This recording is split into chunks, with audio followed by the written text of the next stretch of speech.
Por përveç ajo që ju tha që Rama është gati të shet çdo gjë për të mbajtur pushtetin, duket sikur ka dhe një dorë të jashtme që e mban fort, sepse nderimet që i bën parlamenti izraelit ja ka bërë vetëm Trumpit, Joe Bidenit, Merkelit, pra figurave tek 10-që, jo më shumë. Tek kjo futet kryeministri jo. Patjetër se nuk e respektoj dhe nuk e nderoj se është burrë mirë, jo. Po se u ka dhënë ato që i kërkoi. Ka shitur tokën shqiptare, ka shitur interesat shqiptare. Ore, ai do zhdukur fizikisht, po për s'ka kush ta zhduki. Ore, është rrezik kombëtar ai. Është rrezik kombëtar. E rënd kjo avokat, por populli ka dhënë 83 mandate. Si ja ka dhënë populli, ato t'i lër ai. Ato nuk i hamne. E di mirë të tërë, e dim se si i mori. Halali pas, t'i lumt, e mbështet Amerika. Ka Amerikën, o vlla, s'kemi që bëjmë, çfarë do t'i bëjmë? Po, ka Amerikën. Ka Amerikën, avokat, po shpresat dhe mendimet tuaja dhe një pjesë e opinionit ishin ndryshe për Amerikën. Përpara se ndodhte kjo e bordit paqes, ndoshta Sazani. Dëgjoj, Amerika i merr kthesat dhe ndërton politikën sipas interesit të momentit. Ka interesa afatgjata, por ndërkohë manovrat i bën sipas interesit të qastit. Sepse ne deri dje besonim. Ore, ne e dinim që komunizmi i Shqipëri Amerika e mbajti. Se po të mos donte Amerika që në 61-shin e kishte qëruar.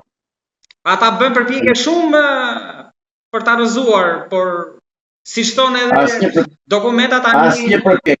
Zotëri, nuk ka nevojë të bëjmë komente të gjata. Amerika ka strehuar dhe ka pranuar të gjithë komunistët shqiptar, të komiteteve të partisë së rretheve, të komitetit qendror të partisë, ka të gjithë spionët, të gjithë sigurimsat, të gjithë xhelatët që kanë torturuar dhe kanë vraret sa ka trosur popullin shqiptar, i ka strehuar Amerika. Tani Amerika dhe të na thot me kë është, me komunistët që ka strehuar, apo me ata mira fatëzës që janë derdhur kampeve të përqendrimit dhe burgjeve të Spaçit, Burrelit, e tjera. Dhe të na thonë, por nuk na e thonë. Kanë interesa. Ju besoni me të vërtetë që kryeministri jonë mund të shkojë në Shtëpinë e Bardhë për të firmosur atë? Jo, nuk do shkoj atje, nuk do shkoj, jo, nuk do shkoj. Nuk do shkoj. Edhe ai që thotë ka dhe gjasme ka dhe në asaj Ivankës, nuk është Ivanka që e do Sazani, zotëri. Është Kushneri që ka mëmën sërbe dhe babën qifut. Pra janë ata, është lobi qifut që nëpërmjet po futet njëri nga dera, tjetër nga penxeria, tjetër nga çatia, tjetër nga bodrumi, duan me çdo kusht të futen në Shqipëri. Shqipëria është në ditë të zezë dhe fshati diqet e kurva krihet. Dalin opozitarët, dollën dje bën xhiro në bulevard dhe krerët e opozitës, kur e panë që u trash muhabeti, u hipën makinave ikën dhe kushturet i paguajnë ata shkret që dalin dhe kanë idenë se Sali Berisha është metaj dhe do përmbysh qeveri. Nuk përmbyshe qeveria, zotëri, me Rama ike, Nano ike. Avokat, do vim edhe aty, po më lejo të pyese diçka për Sazanin, sepse këta duket sikur e kthyen sigar kush ka tentuar më shumë për ta shitur, për ta dhënë në investim. Berisha ta ishte fillimisht Nano, Meta, edhe ai vetë tha unë tentova t'ja jap Berlusconit, pastaj Rama, pra kanë qenë të gjithë një garë, që do të thotë ndoshta në një rus përbashkët atje nuk shikojnë në mënyrë tjetër zhvillimi. Nuk kemi miq.